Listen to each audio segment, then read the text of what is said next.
আজকে আমরা দেখব বাংলাদেশের 10টি ভয়ঙ্কর জেলা। হ্যাঁ। এবং সেগুলো কি কি। তো টিকু, তোমার কি ভয় পাচ্ছে দেখতে? না, এটা তো আর ভূত দেখাবে না, ভয় কেন লাগবে? তো যদি আমরা যাই তাহলে এই জেলাগুলো কিন্তু ভয়ঙ্কর জেলা আছে। এই জায়গাগুলোতে যাবো না, আমাদের ভালোই হচ্ছে, আমাদের চেনা হয়ে যাচ্ছে বাংলাদেশের 10টি ভয়ঙ্কর জেলা। আমরা যখন যাবো তখন এই 10টি ভয়ঙ্কর জেলা বাদ দিয়ে যাবো। আচ্ছা ঠিক আছে, চলো এখন আপাতত আমরা দেখি 10টি ভয়ঙ্কর জেলা কি কি। আর আপনি কোন জেলা থেকে দেখছেন সেটাও কমেন্টে অবশ্যই জানান। এন্ড আপনার জেলা কি ভয়ঙ্কর, আপনার কি মনে হয় সেটাও কমেন্টে জানান। এমন কিছু জেলা রয়েছে বাংলাদেশে, এমন কিছু জেলা রয়েছে যে জেলাগুলো অনেক বিপজ্জনক হয়ে থাকে এবং আপনি যখনই এই জেলাগুলোতে যাবেন তখন আপনাকে সতর্কতা অবলম্বন করতে হবে, কারণ এই জেলাগুলোতে আপনার সাথে যে কোনো সময় যে কোনো জিনিস ঘটে যেতে পারে। তো আজকের এই ভিডিওতে আমরা জানাবো বাংলাদেশের সবথেকে বিপজ্জনক এবং ভয়ঙ্কর 10টি জেলা সম্পর্কে। তো 10 নম্বর অবস্থানে রয়েছে বরিশাল জেলা। বাংলাদেশের সবথেকে বিপজ্জনক 10টি জেলার মধ্যে 10 নম্বরে থাকবে বরিশাল জেলা। বরিশাল জেলায় যদি কখনো আপনি বেড়াতে যান কিংবা ঘুরতে যান তাহলে আপনাকে সতর্কতা অবলম্বন করতে হবে, কারণ যে কোনো সময় এখানে আপনি ট্র্যাপে পড়ে যেতে পারেন। এই জেলাতে যদি আপনি একটু অসতর্ক হয়ে যান তাহলে আপনি ফাঁদে পড়ে যেতে পারেন। তো এই কারণে যখন আপনি বরিশালে যাবেন তখন আপনার চোখ কান খোলা রাখতে হবে। এরপর 9 নম্বর অবস্থানে রয়েছে নোয়াখালী। বাংলাদেশের সবথেকে বিপজ্জনক 10টি জেলার লিস্টে 9 নম্বর অবস্থানে থাকবে নোয়াখালী। নোয়াখালী এমন একটি জেলা যে জেলাটি নিয়ে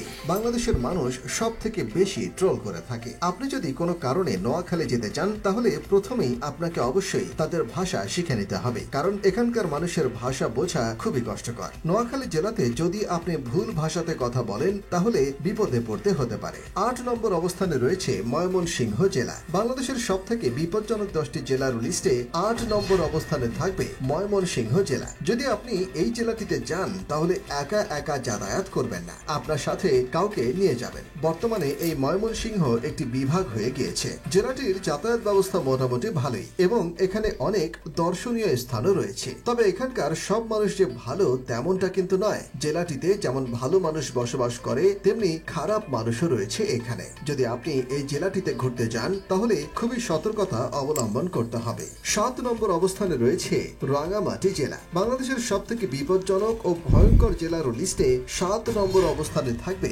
রাঙ্গামাটি জেলা। রাঙ্গামাটি জেলা ঠিক কতটা ভয়ঙ্কর আপনি এই কথাটি থেকে বুঝতে পারবেন। যদি কোনো সরকারি চাকরিজীবী এদিক ওদিক করে তাহলে তাকে হুমকি দিয়ে বলা হয় তাকে রাঙ্গামাটিতে পোস্টিং করে দেওয়া হবে, কারণ এই জেলাতে জনদস্যুদের সংখ্যা অনেক বেশি। ভালো মানুষের তুলনায় খারাপ মানুষ অনেক বেশি। যদি আপনি এই জেলাটিতে যান তাহলে কখনোই একা একা যাবেন না, আপনার সাথে কাউকে নিয়ে যাবেন। যদি আপনি এই জেলাটিতে একা একা যান তাহলে ভয়ঙ্কর বিপদে পড়তে পারেন। তাছাড়া যারা বাইকার রয়েছেন তারা কখনোই বাইক নিয়ে একা একা রাঙ্গামাটি যাবেন না। যদি আপনারা বাইক তুলে যেতে চান তাহলে সবাই মিলে গ্রুপ করে একসাথে যাবেন। তো 6 নম্বর অবস্থানে রয়েছে বান্দরবান ডিস্ট্রিক্ট। বাংলাদেশের সব থেকে বিপজ্জনক 10টি জেলার লিস্টে 6 নম্বর অবস্থানে থাকবে বান্দরবান। জেলাটি এমন একটি জেলা যেখানে পুলিশ বাহিনীর সাথে সব সময় দস্যুদের দ্বন্দ্ব লেগেই থাকে। শুধুমাত্র পুলিশ বাহিনী নয়, বিজেপি এবং সেনাবাহিনীর সাথেও দস্যুদের সব সময় দ্বন্দ্ব লেগেই থাকে। তো এই জায়গাটিতে যাওয়ার সময় প্রিপারেশন নিয়ে যাবেন, আর কখনোই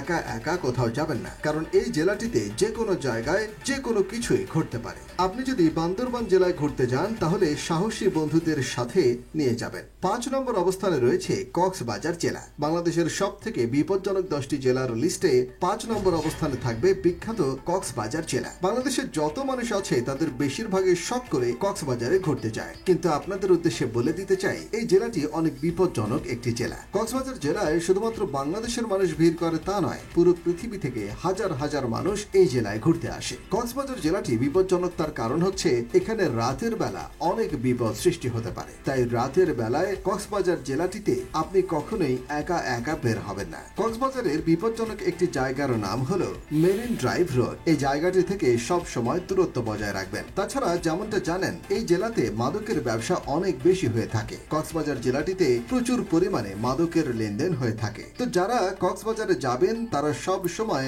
সাবধানতা অবলম্বন করবেন এবং রাতের বেলায় হোটেল থেকে বের হবেন না। আসলে এই ভিডিওটির উদ্দেশ্য হচ্ছে আপনাদেরকে সচেতন করা, কারণ অনেক মানুষ আছেন যারা এই জেলাগুলো সম্পর্কে জানে না।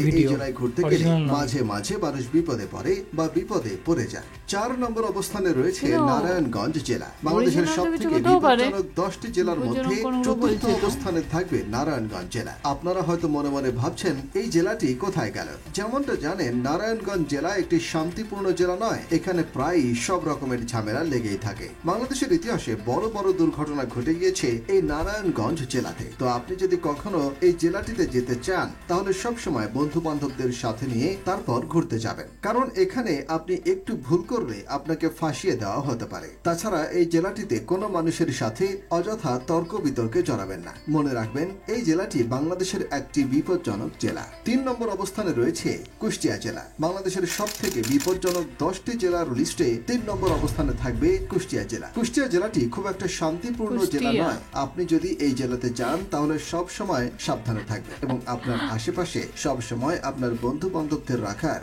চেষ্টা করবেন। রাতের বেলায় এই জেলাটিতে কখনো একা একা বের হবেন না। যেহেতু জেলাটিতে অনেক দর্শনীয় স্থান রয়েছে, তাই এগুলো দেখার জন্য আপনারা দিনে বের হবেন এবং গ্রুপ হয়ে ঘুরবেন। এরপর 2 নম্বর অবস্থানে রয়েছে খুলনা জেলা। বাংলাদেশের সব থেকে বিপজ্জনক ও ভয়ঙ্কর 10টি জেলার লিস্টে 2 নম্বর অবস্থানে থাকবে খুলনা জেলা। বাংলাদেশের অন্যতম সেরা একজন ক্রিমিনাল হচ্ছে এরশাদ শিকদার এবং এরশাদ শিকদারের বাড়ি হচ্ছে খুলনায়। আশা করি তার সম্পর্কে আমাকে নতুন করে কিছু বলতে হবে না। যারা এরশাদ সম্পর্কে জানেন না তারা এই ভিডিওটি দেখলেই জানতে পারবেন। বাংলাদেশের কুখ্যাত অপরাধী এরশাদ শিকদার যত খারাপ কাজ করতেন তার আস্তানা ছিল এই খুলনায়। তো যাই হোক, আপনি যদি এই খুলনা জেলাতে ঘুরতে যান তাহলে সব সময় চেষ্টা করবেন নিজেকে সেফ রাখার জন্য। জেলার মানুষের সাথে কখনোই তর্ক বিতর্কে জড়াবেন না। যদি তর্ক বিতর্কে জড়িয়ে যান তাহলে আপনি বিপদে পড়তে পারেন। এরপর 1 নম্বর অবস্থানে রয়েছে যশোর জেলা। বাংলাদেশের সব থেকে বিপজ্জনক ও ভয়ঙ্কর 10টি জেলার লিস্টে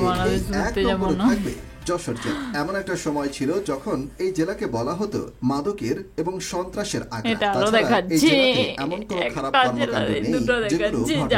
অবাক করার বিষয়টি হচ্ছে এই জেলাতে দিনে দুপুরে মার্ডার করে ফেলা হতো। আপনি যদি এই জেলাগুলোতে যান তাহলে সব সময় সাবধানে থাকবেন আর কোনো মানুষের সাথে তর্ক বিতর্কে জড়াবেন না। যদি আপনি এই জেলাটিতে ঘোরার সময় কোনো রাস্তা চিনতে না পারেন তাহলে কোনো মানুষকে জিজ্ঞাসা করার দরকার নেই, কারণ আপনার হাতে মোবাইল রয়েছে। আপনি গুগল ম্যাপ দেখে নিতে পারেন। তবে ওভারঅল কথা বলতে গেলে যশোর জেলার মানুষ কিন্তু ভালো, কিন্তু এই ভালো মানুষের মধ্যে অনেক খারাপ মানুষ লুকিয়ে আছে। তবে এটি শুধুমাত্র যশোর জেলা তাই নয়, বাংলাদেশের প্রত্যেকটি জেলার মানুষের মধ্যে ভালো এবং খারাপ রয়েছে। তো যাই হোক, আপনারা দেখতে পেলেন বাংলাদেশের সব থেকে বিপজ্জনক জেলা। আপনি কোন জেলা থেকে এই ভিডিওটি দেখছেন তা কমেন্ট করে জানাতে ভুলবেন না। আপনি কি জানেন এই ভিডিওটা দেখে মনে হলো কিছু কিছু কথা মানে বানিয়ে বলে দিয়েছে, কিছু ফুটেজ মানে রেডি করা আছে সেগুলো সবগুলোতেই দেখাচ্ছে। এটা পুরো অরিজিনাল নয়। এটা তোমার ভিডিওর যে ফুটেজগুলো এগুলো তুমি ইন্টারনেট থেকে ডাউনলোড করতে পারবে। এগুলো হচ্ছে স্টক ফুটেজ বলা হয় এগুলো। এগুলো অরিজিনাল বাংলাদেশের ফুটেজ নয়, এগুলো বিদেশিদের ফুটেজ। দেখতে পাচ্ছ? তারপরে একই ফুটেজ প্রত্যেকটা জেলাতেই দেখিয়ে দিচ্ছে। একটা তর্কের সিন, একটা মারামারির সিন। সেটাই। তো আমার মনে হয় যে সব জায়গায় বিপজ্জনক হতে পারে, আবার সব জায়গায় ভালো হতে পারে, সেটা মিলিয়ে মিশে আছে। আপনার কি মনে হয় এই 10টা জেলা কি প্রচন্ড ভয়ানক, এবং আপনারা কোন কোন জায়গা থেকে দেখছেন ভিডিওটা সেটাও কমেন্টে জানান। অ্যান্ড কোন জায়গাটা বাকি রাখলো? 10টা জেলা তো আমি যতগুলো মোটামুটি নাম শুনেছিলাম বাংলাদেশে, তার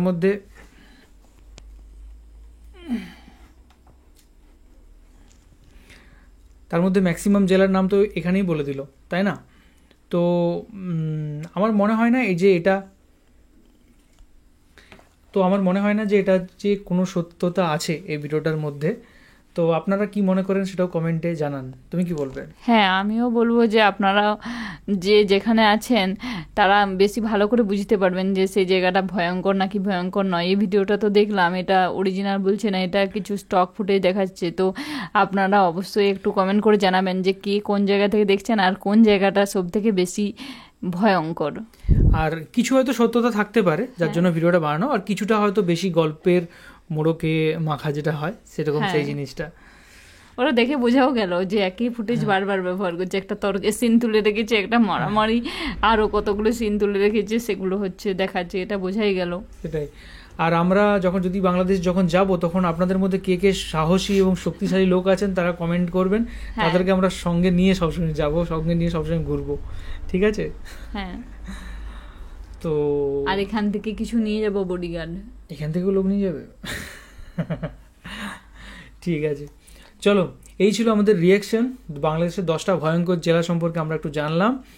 অ্যান্ড আমাদের ভিডিও যদি আপনাদের ভালো লেগে থাকে তাহলে অবশ্যই কমেন্টে জানান, আর কোন কোন বিষয়ের উপর আমরা ভিডিও বানাতে পারি সেটাও কমেন্টে জানাতে অবশ্যই ভুলবেন না। আর সবাই, তুমি তো বলে দিলে, সবাই সাজেস্ট করবে অবশ্যই কোনগুলো আমরা দেখবো। আর সবাই খুব ভালো থাকবেন, ধন্যবাদ, দেখা হবে নেক্সট ভিডিওতে। চলো, টাটা। টাটা।